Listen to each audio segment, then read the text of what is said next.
నమస్తే. ప్రస్తుతం మనతో పాటు ప్రముఖ డైరెక్టర్ అలాగే సినీ రాజకీయ విశ్లేషకులు గీతా కృష్ణ ఉన్నారు. ఆయనతో మాట్లాడదాం. Hi sir. హాయ్ సార్, తెలంగాణలో కాంగ్రెస్ ప్రభుత్వం వచ్చి దాదాపు 6 నెలలు అవుతుంది. అసలు ప్రభుత్వం ఏం చేస్తుంది అనే క్వశ్చన్ చాలా మందికి వస్తుంది. ఎందుకంటే చేయాల్సిన గ్యారంటీల గురించి మర్చిపోయి కేవలం మూసీ డెవలప్మెంట్, హైడ్రా కూల్చివేతలు ఇవే ముందు కనిపిస్తున్నాయి.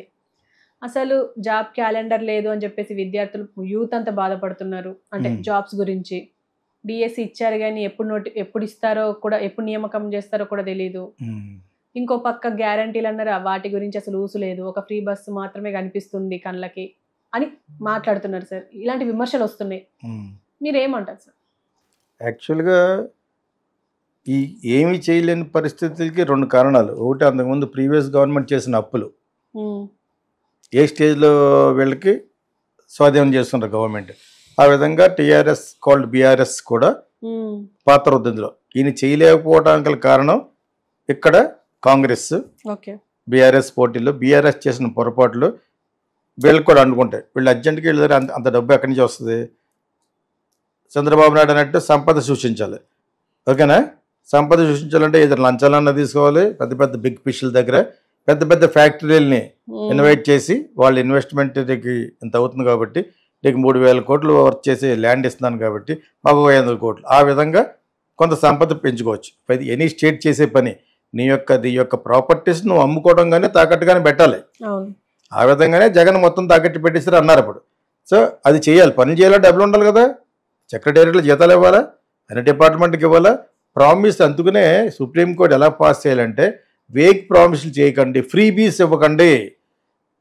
నువ్వెవడో ఓటు ఇవ్వడానికి అంటాను, ఫ్రీగా ఇచ్చేస్తాను 5 వాగ్దానాలు. ఎందుకంటే ఓట్ల కోసం అది ఎవరో నియంత్రించట్లేదు. సుబ్రహ్మణ్య స్వామి లాంటి 10 మంది లాయర్లు కలిసి చేస్తే ఫ్రీ బీ అంటే ఫ్రీగా ఇచ్చాడు. ఫ్రీగా ఎక్కడి నుంచి ఇస్తావు? స్టేట్ గవర్నమెంట్లో ఉన్న బడ్జెట్లోది కదా ఇస్తే మిగతా వాటికి ఎలాగ వస్తుంది? ఫ్రీ బీస్ ఎందుకు ఇవ్వాలన్నాను. షెడ్యూల్ క్యాస్ట్ కానీ షెడ్యూల్ ట్రైబల్ కానీ ఫ్రీగా ఎందుకు ఇవ్వాలి? చదువు కోసం వరకు ఇస్తాం. ఆ జనరేషనే ఎస్టీలకు ఎలాగిస్తారండి మన వాళ్ళు. In the name of Ambedkar అమ్మని చెప్పాడు మీకు అలాగా. అంబేద్కర్ విగ్రహాలు కట్టమన్నాడా? మాట్లాడితే విగ్రహాల మీద గొడవ పడుతూ ఉంటారు. ఎందుకు కట్టాలి? ఆయన ఎవరు కట్టమనలేదే. Is a great man.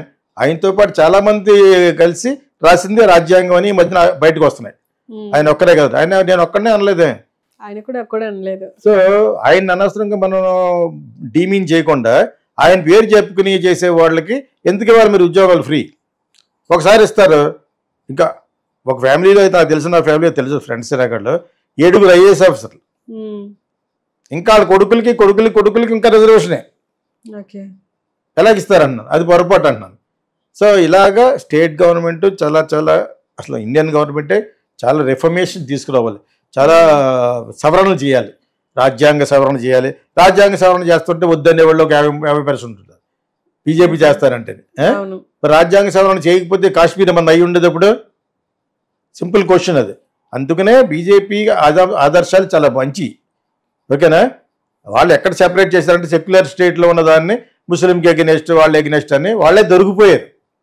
అటువంటి కొన్ని పొరపాట్లు చేశారు కాబట్టి. అదర్వైజ్ ఈ స్టేట్ గవర్నమెంట్ సెంట్రల్ గవర్నమెంట్కి వీళ్ళకి అపోజిషన్. అక్కడ కాంగ్రెస్ లేదు, సిట్టింగ్ గవర్నమెంట్లో బీజేపీ ఉంది. సరేనా? ఇప్పుడిప్పుడే పెరుగుతుంది. ఆ టైంలో కర్ణాటక వచ్చింది. దాని తర్వాత ఈయన యొక్క వాయిస్ ద్వారా ఇతర ద్వారా వచ్చింది. ఇక్కడ లేకపోతే కాంగ్రెస్ రాదు. Only because of Revanth Reddy. ఎన్ని 100 సార్లు చెప్పినా ఇదే చెప్తాను.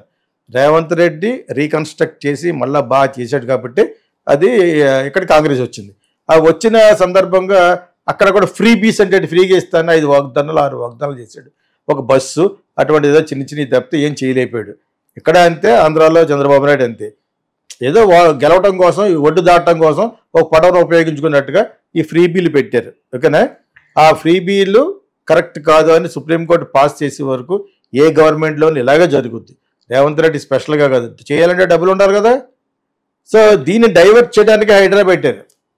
కానీ హైదరాబాద్ ఇంకా డబ్బులు పోవడమే తప్ప రావు కదా సార్. డబ్బులు పోవడం అనేది మనం అనుకుంటున్నాం. రిమూవ్ చేసిన ప్రాపర్టీస్లో పలానా కట్టడానికి ఒక ప్రైవేటైజ్ చేస్తాడు, ఒక 500 కోట్లు అడుగుతాడు.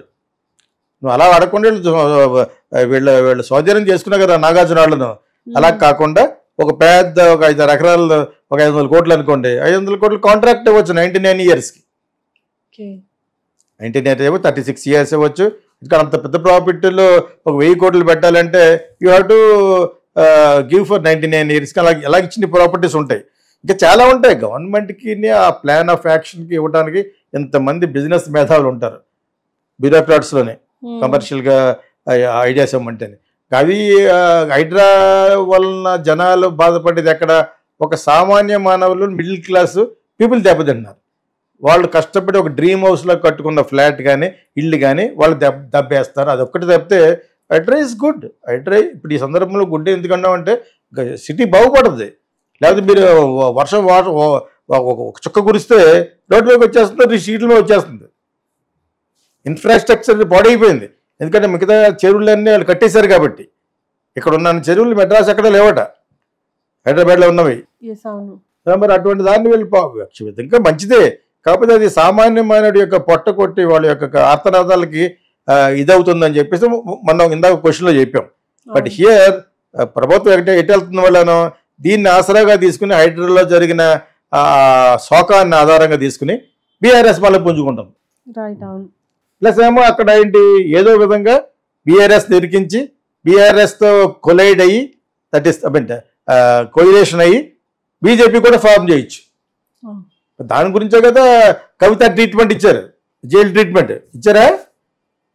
దాంతో సగం అయిపోయారు. ఇప్పుడు బీజేపీతో కలిసి కాంగ్రెస్ని దెబ్బ కొట్టాలి.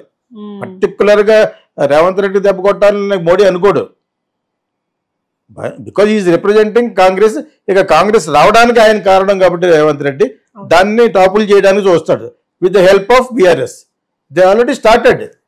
నువ్వు కన్స్ట్రక్ట్ చేస్తున్నావా లేకపోతే పడగొడుతున్నావా, నువ్వు అభివృద్ధి చేస్తున్నావా లేకపోతే ఇలాగ తెలంగాణని దెబ్బేస్తున్నావని హరీష్ రావు ఆల్రెడీ మాట్లాడుతున్నాడు. వాళ్ళు కూడా గుడ్ స్పీకర్సే కదా. అంచేత ఫస్ట్ గవర్నమెంట్ పొజిషన్ ఏంటంటే కాంగ్రెస్ ఏదో విధంగా ఇక్కడ కర్ణాటకలో పడగొట్టాలి. That is BJP agenda. Tamil Nadu అలాగే చేయలేరు, కేరళ అలాగే చేయలేరు. ఎక్కడ పాసిబిలిటీ ఉంది? With the help of Chandrababu Naidu and Pavan Kalyan at least ఆంధ్రాలో 9 సీట్స్ వచ్చినాయి.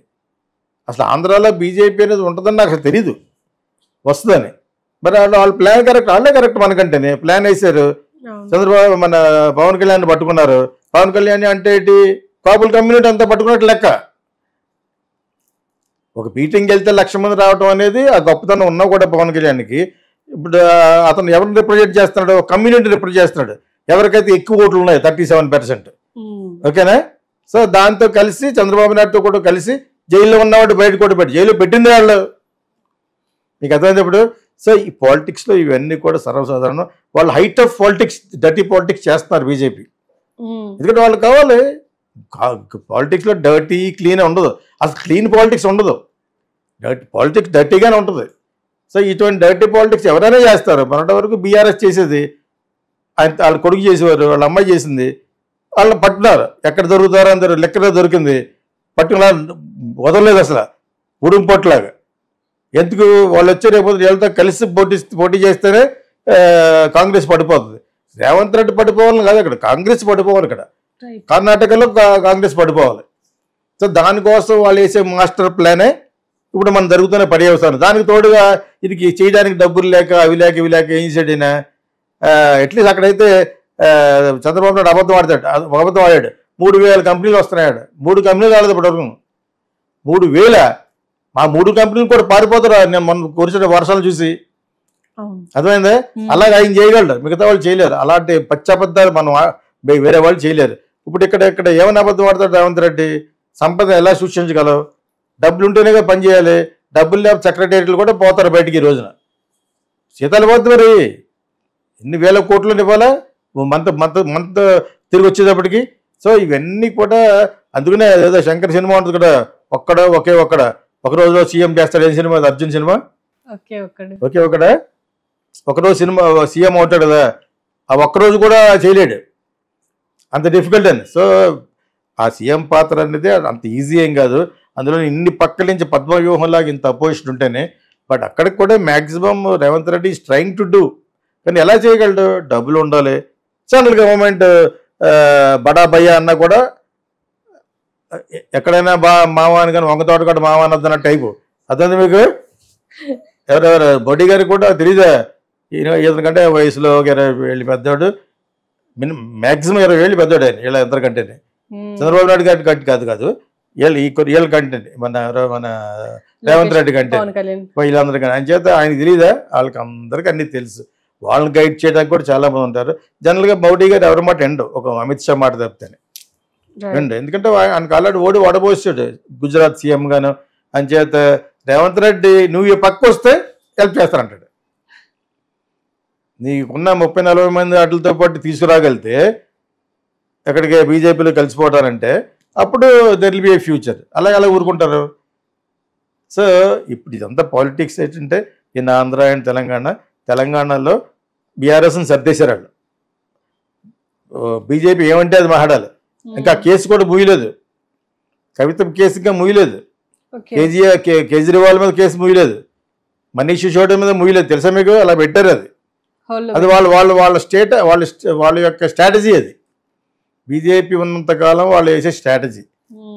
అర్థమైందా మీకు? రూలింగ్ పార్టీకి సాధారణంగా వంగు ఉండాలి, అబ్సల్యూట్ మెజారిటీ వస్తేనే. మొన్న వచ్చిన మెజారిటీతో అయితే కాదు. ఇప్పుడు రేపు హర్యానా ఓడిపోవాలని కోరుకోను, కానీ ఓడిపోయింది అనుకోండి బీజేపీ, తేడా వచ్చేస్తుంది. కాశ్మీర్ ఓడిపోకూడదు. కాశ్మీర్ మటుకు బీజేపీ ఎందుకు రావాలంటే లేకపోతే వాళ్ళ జులుం పెరిగిపోయి అక్కడ చాలా దరిద్రమైన పాలిటిక్స్. అసలు అక్కడ ముస్లిమ్స్ అనుకున్న వాళ్ళే టెర్రరిస్టులని పోషిస్తూ ఉంటారు. అసలు కాశ్మీర్లో వీళ్ళ విజయమే బీజేపీకి మంచి పేరు ఇంటర్నేషనల్గా. ప్లస్ ఒక 6 నెలలు నో ఇంటర్నేషనల్